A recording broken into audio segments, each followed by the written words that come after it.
திருச்செந்தூர் சுப்பிரமணிய சுவாமி கோவில் யானை தேவைப்பட்டால் புத்துணர்வு முகாமிற்கு அனுப்பி வைக்கப்படும் என அமைச்சர் சேகர்பாபு தெரிவித்துள்ளார். திருச்செந்தூர் சுப்பிரமணிய சுவாமி கோவிலில் தெய்வானை என்ற பெண் யானை பராமரிக்கப்படுகிறது. கடந்த வாரம் இந்த யானை தாக்கியதில் அதன் வாகன் உதயகுமார், அவரது உறவினர் சிசுபாலன் ஆகியோர் பரிதாபமாக உயிரிழந்தனர். இதையடுத்து கோவில் யானை கால்நடை மருத்துவர்கள் மூலம் தொடர்ந்து கண்காணிக்கப்பட்டு வருகிறது.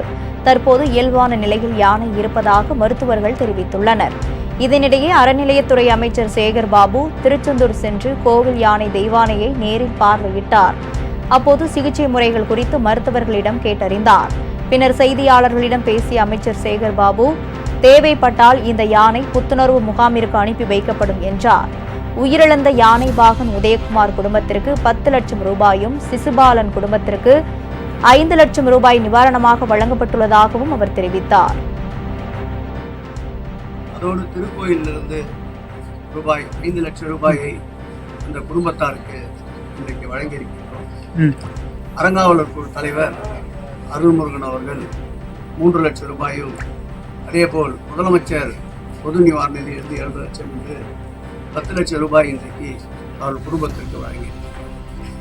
அவருடைய உறவினர் சிசுபாலனுக்கு முதலமைச்சர் அறிவித்த பொது நிவாரண நிதி 2 லட்சமும், அதேபோல் அறங்காவலர் குழு தலைவர் தக்கா அன்பிற்கினிய அருள்முருகன் அவர்கள் 3 லட்சம் என்று 5 லட்சம் ரூபாயை வழங்கியிருக்கிறார்.